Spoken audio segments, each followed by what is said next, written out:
안녕하세요. 오늘은 엔도 슈샤쿠 에세이 나를 사랑하는 법이라는 책을 가져왔습니다. 이 책은 행복한 삶을 위해 나와 친해지기라는 부제를 달고 있는데요. 제가 이 책을 읽고 이 책의 제목처럼 알게 된 이 나를 사랑하는 법에 대해서 생각을 나눠보려고 합니다. 조금 더 구체적으로는 우리가 이 열등감이라는 감정을 가지고 있잖아요. 그래서 부정적이라고 생각하는 그 열등감이라는 감정을 성장의 동력으로 활용하기 정도가 이 영상의 전체적인 주제가 될 것 같습니다. 먼저 이 책의 저자인 엔도 슈샤쿠를 들어본 적이 있으세요? 이 책의 저자에 대해서 간략하게 소개를 드리면 이 책의 뒷표지에 보면 이렇게 쓰여 있어요. 침묵, 깊은 강, 바다와 독약. 이거는 이제 이 엔도 슈샤쿠의 어떤 대표작 소설 제목이고요. 대문호 엔도 슈샤쿠의 경쾌한 인생론. 여기에 이 작가의 특징이 다 들어가 있는데요. 이 엔도 슈샤쿠는 노벨문학상 후보로도 여러 번 올랐고 이 일본의 대문호, 대작가로 평가를 받고 있습니다. 통속소설과 어떤 종교소설 사이의 경계를 허문 그런 작가로 알려져 있고요. 1923년 일본에서 태어나서 1996년에 타계했는데요. 그리고 소설뿐만이 아니라 이 책처럼 이런 행복론, 인생론에 관한 책도 여러 권 집필을 했는데요. 이 책을 읽어보니까 작가의 성격이 좀 솔직하고 경쾌하고 좀 재치가 있는 것 같더라고요. 그런 성향이 이 책에서도 고스란히 묻어나고, 그래서 이 책 자체는 이렇게 읽기가 어렵지가 않아요. 좀 가볍기도 하고 부담이 없는데, 그런데 이 책의 메시지는 결코 그렇게 가볍지가 않았습니다. 그리고 이 책이 어떤 행복에 접근하는 방식이 다른 책들과 좀 남다르기도 해서 그런 면에서 이 책은 충분히 읽을 만한 가치가 있다고 그런 생각이 드는데요. 제가 이 책을 알게 된 계기는 친구에게 선물할 책을 고르다가 동네 서점 서가에서 우연히 발견을 했는데요. 일단은 이 나를 사랑하는 법이라는 이 좀 직설적이고 아주 솔직한 이 제목이 먼저 눈에 들어왔고요.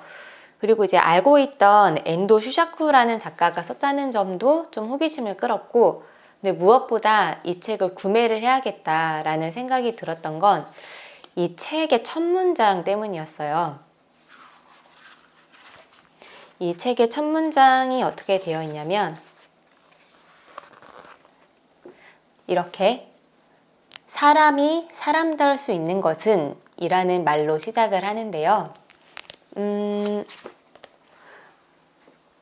여러분은 이 사람이 사람다울 수 있는 건 어떤 거라고 생각을 하세요? 굉장히 이런 좋은 긍정적인 단어들이 많이 있잖아요. 뭐 예를 들면 뭐 사랑, 배려, 관용, 포용, 뭐 절제, 이타심. 저도 이런 거라고 생각을 했어요. 그런데 작가는 뭐라고 말을 하고 있냐면 나는 사람이 사람다울 수 있는 한 가지 요소를 자신의 약점을 인정하는 열등감이라고 생각한다. 이 말을 듣는데 뭔가 정신이 번쩍 드는 거예요. 그리고 머리를 한 대 쿵 맞은 것 같았어요. 왜냐하면 저는 이 열등감이라는 감정은 좀 부정적이고 멀리해야 하는 감정이라고 생각하고 있었거든요. 그리고 이어서 작가가 말하기를 무조건 절대적으로 자신이 옳고 강하다는 확신이 있는 사람이 과연 이 세상에 존재할까? 그렇죠. 이제 무조건 나만 옳다 이런 확신이 너무 강한 사람은 좀 독선적이고 독재자적인 기질이 있는 거잖아요. 그래서 마침 제가 이 문장이 이렇게 마음에 확 와닿았던 건 제가 당시에 이 열등감이라는 감정에 대해서 좀 진지하게 고민을 많이 하고 있던 때여서 그렇습니다. 근데 제가 이때 고민하던 지점은 제 열등감이 아니라 어떤 타인의 열등감이었어요. 그러니까 당시에 제가 굉장히 믿고 그리고 오랫동안 가깝게 지냈던 사람이 있었는데 제가 되게 따뜻하게 대한 관계를 뭐 투닥투닥 하는 건 있어도 잘 그래도 지내고 있다라고 생각을 했는데 갑자기 태도가 돌변한 거예요. 그냥 어느 날 갑자기. 그래서 너무 이제 충격을 받고 이게 대체 무슨 일인가 이러면서 인생에 대한 고민이 되게 많았던 시기가 있는데 그때 이제 그 사람과 거리를 두고 생각을 하니까 뭔가 그 사람이 저에게 솔직하게 얘기를 하진 않았지만 아마도 여러 면에서 저에게 이게 열등감을 느껴왔던 건 아닐까. 여러 그런 좀 쎄했던, 근데 당시에는 대수롭지 않게 여겼던 그런 상황이나 말이나 행동 이런 걸 짜맞춰 가니까 그런 생각이 들더라고요. 그러니까 뭔가 좀 납득이 너무 가지 않게 그냥 뭐 핑계를 댄다던가 내 잘못이 아닌데 막 내 탓을 한다던가 그런데 그게 너무 좀 말이 안 되니까 그냥 뭐 그렇게 생각할 수도 있지 하고 넘겼던 것들이 사실은 알고 보면 그런 마음의 어떤 그런 열등감이나 자격지심이 무의식적으로 발동했던 게 아닐까 이런 생각이 들더라고요. 그러면서 이제 과거에 저의 인간관계를 하나씩 돌아봤는데 그런 좀 비슷한 행동 패턴을 보였던 사람들이 결국에는 이제 본인도 자각은 하지 못했겠지만 내심 자기 안에 있던 그런 저를 향한 어떤 열등감 그런 거를 뭐 갑자기 막 분노를 폭발하듯이 표출을 한다던가 좀 앞뒤가 맞지 않는 말을 한다던가 이제 그런 식으로 표출이 됐던 게 아닌가 이런 생각을 하면서 이런 타인의 열등감에 관해서 어떻게 보면 약간은 그 혐오하는 감정까지 가졌던 그런 시기가 있었어요. 그러니까 이제 저도 그런 상처받은 마음을 좀 어떤 좀 방어 기제로 저의 어떤 자존감이나 이런 자존심을 굽힐 수는 없으니까 이제 나는 그 사람들과 달라라는 이런 거를 나는 그렇게 열등감에 쩔어 있지 않아. 나는 열등감이 없는 사람이야. 이런 생각에 되게 사로잡혔던 시기가 있거든요. 그러니까 저는 어떻게 보면 이 열등감이라는 감정이 좀 부정적이고 그리고 심지어는 나쁜 감정이니까 가지면 안 되는 감정, 좀 멀리 해야 하는 감정 이렇게 생각을 했던 것 같아요. 근데 그러다가 이 책을 읽고서는 그렇지 않아. 나도 이런 열등감이라는 감정을 갖고 있는 게 아닐까? 이런 생각이 스멀스멀 들기 시작했는데요. 이 책의 좀 다음 문장을 한번 같이 읽어보겠습니다. 우리 대부분은 이러한 자신의 열등감에 휘둘리며 살아간다.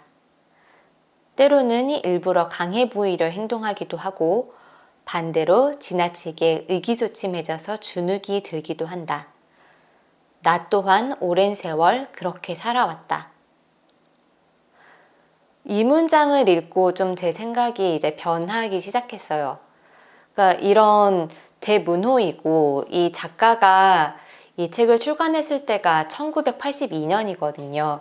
작가가 1923년생이기 때문에 거의 이렇게 따져보니까 한 60살에 가까워진 그런 시기이더라고요. 이렇게 연륜이 있고 그리고 인간에 대해서 누구보다 이런 고민과 성찰을 많이 했을 이 작가가 우리 대부분은 열등감에 휘둘리면서 살아간다. 그리고 심지어 나조차 그런 감정에 오랫동안 휘둘려 왔다. 이런 말을 하니까 나도 같은 인간인데 나에게도 열등감이라는 감정이 있겠지. 이제 이런 생각이 들면서 한편으로는 좀 위안이 되었어요.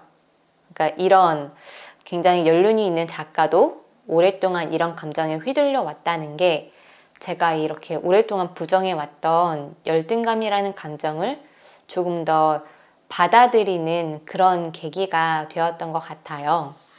이 여러분은 어떠세요? 이 여러분은 자신 안에 있는 이 열등감, 이거를 인정하고 계신가요? 저만 막 이런 열등감을 피해야 할 감정, 나쁜 감정이라고 생각했던 거는 아니겠죠? 이 다음 문장을 읽고는 조금 더 이 열등감을 더 받아들이게 되었어요. 그래서 어떤 문장이냐면, 그러나 나이가 들어가며 경험이 풍부해진 덕분인지 나는 내 자신의 나약함에 대처하는 방법을 자연스럽게 알게 됐다. 그것은 바로 남들에게 강하게 보이려고 무리해서 노력하지 않아도 된다는 것. 있는 그대로 나의 연약함을 인정하고 되도록 그 약점을 나에게 유리하게 바꿔보자는 생각을 한 뒤에야 비로소 열등감에서 벗어날 수 있었다. 이 나이가 들면서 점차 나의 나약함을 대처하는 방법을 알게 된다는 것. 이거는 어떻게 보면은 이제 내 감정을 잘 알고 내 마음을 다스린다는 거잖아요. 그러니까 이거를 읽고 나니까 이 열등감이라는 감정이 나쁜 감정이 아니라 이제 누구나 갖고 있는 감정인데 이걸 어떻게 다스리느냐의 차이가 아닐까 이제 이런 생각이 들면서 제 안에 열등감을 조금 더 이제 직면을 하게 된 거죠. 그래서 사실 오랫동안 되게 거부하고 좀 회피하고 싶고 나는 열등감이 없는 완벽한 사람이 되고 싶었기 때문에 이거를 받아들이는 거 그리고 생각하는 자체가 되게 괴롭더라고요. 그러니까 누가 이거를 뭐 나의 열등감이 어떤 게 있다고 알아챈 것도 아닌데 그냥 생각하는 것 자체만으로도 되게 거북스러웠어요. 그래도 그냥 하나하나 저의 제가 갖고 있는 어떤 열등감, 그러니까 결핍인 거죠, 결국에는. 그거를 떠올려 보니까 어떤 것들이 있었냐면 그냥 몇 개만 말씀을 드릴게요. 사실 제 열등감은 너무너무 많아서 이걸 다 말씀을 드릴 수가 없는데 여러분들도 한번 생각을 해보세요. 저는 일단 머리가 나쁜 편이라고 생각하진 않는데 상당한 노력파라고 생각하고 있어요. 이렇게 막 책 같은 거를 한번 보면 착 머리에 박히는 그런 분들이 계시잖아요.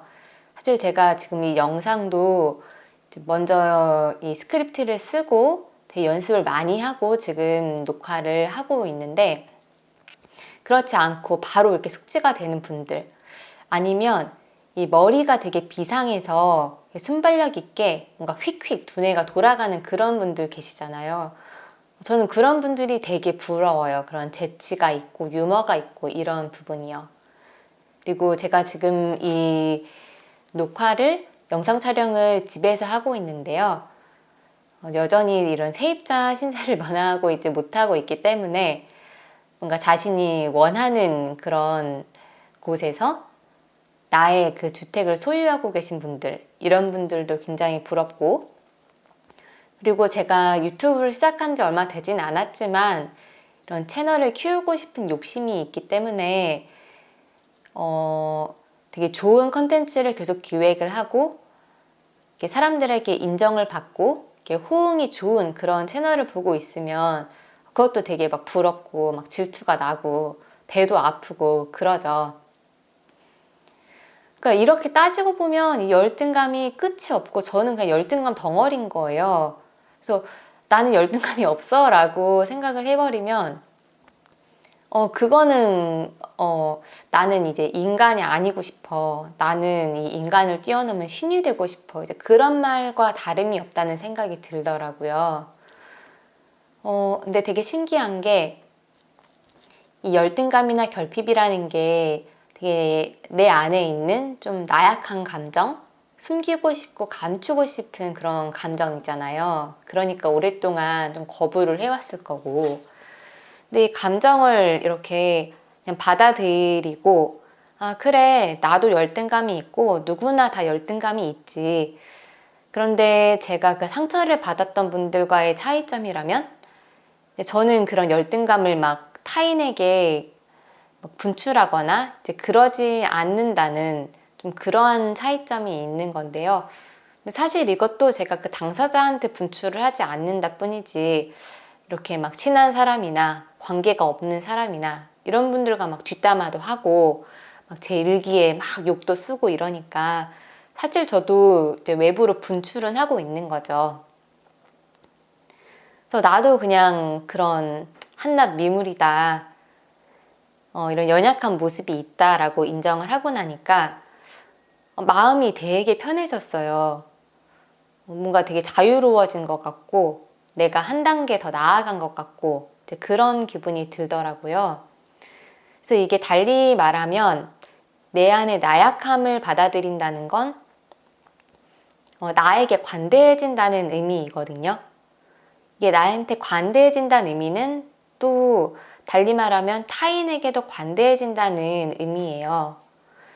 그러니까 나의 어떤 불완전성을 인정을 하는 게 더 좀 완전해지고 온전해진다는 이런 기분이 들더라고요. 오히려 나는 완벽해야 돼, 그런 생각을 했을 때는 좀 더 불안하고 오히려 점점 불안전해진다는 느낌이었는데, 이게 되게 모순적으로 들리겠지만 나의 불안정성을 인정하자 이제 완전해지는 그런 마음이 들었습니다. 그래서 그리고 하나 더 말씀을 드리면, 우리는 나는 나에게는 엄격하지만 타인에게는 관대해, 이런 말씀을 하시는 분들이 이제 계시잖아요.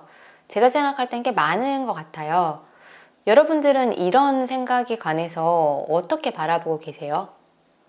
저도 예전에는 그런 사람이 참 좋은 사람이라고 생각을 했어요. 그런데 지금은 아니에요. 그러니까 나한테 엄격한 사람은 타인에게 관대할 수가 없다고 생각이 변했거든요. 나에게 엄격한 사람은 타인에게도 엄격할 수밖에 없어요.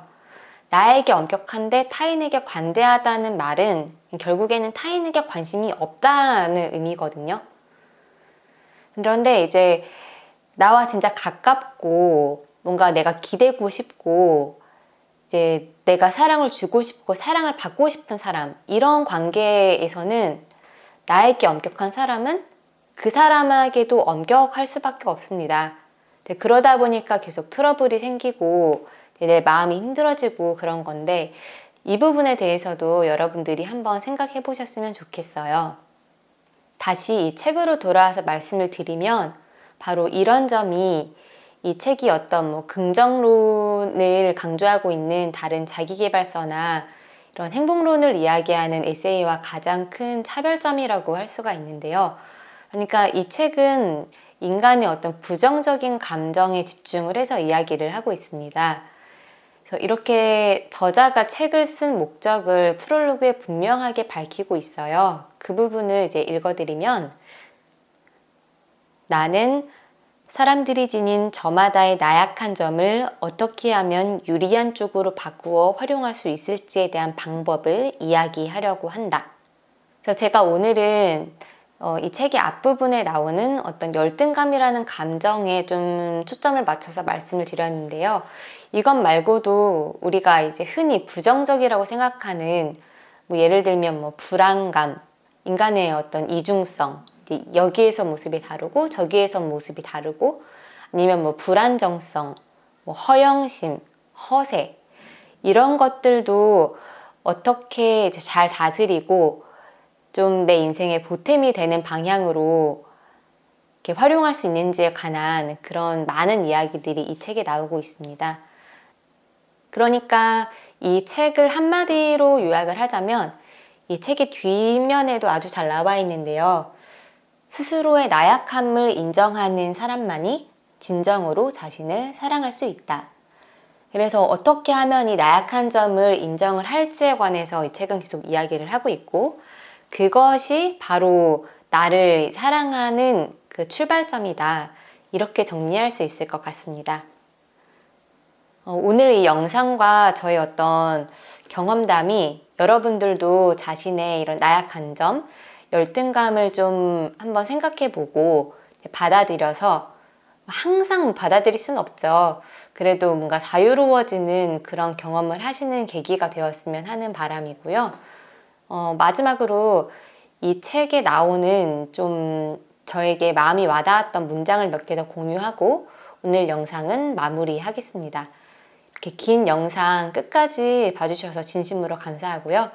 제가 이 심리나 인간관계에 관한 책을 매달 한 권씩 이렇게 소개를 해드리려고 해요. 그러면서 저는 어떻게 변했고 좀 여러분들이 도움이 되실 만한 그런 제 경험담을 같이 접목을 시켜서 소개를 드리려고 하고 있고요. 그러면 이 책의 문장을 몇 개 더 소개를 하고 다음 시간에 뵙겠습니다. 감사합니다.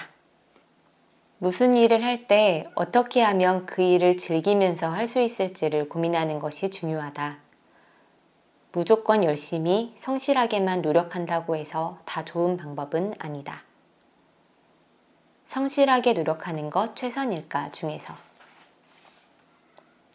무리하게 애쓰지 않아도 된다. 단 자신만의 비장의 무기 하나쯤은 연마해둘 필요는 있다. 나태하게 생각하라는 것이 아니다. 그러나 한 방이 없이는 마지막 순간에 치고 나갈 힘이 없어 곤란하다. 인생은 마라톤과 같다 중에서 나는 나약한 인간이며 그 나약함이 내 안에 깊숙한 곳까지 늘 따라다닌다는 사실을 인정해야 한다. 자신의 나약함을 인정함으로써 타인과 사회를 바라보고 문학을 읽고 인생에 대해 생각할 수가 있다. 차를 마시며 중에서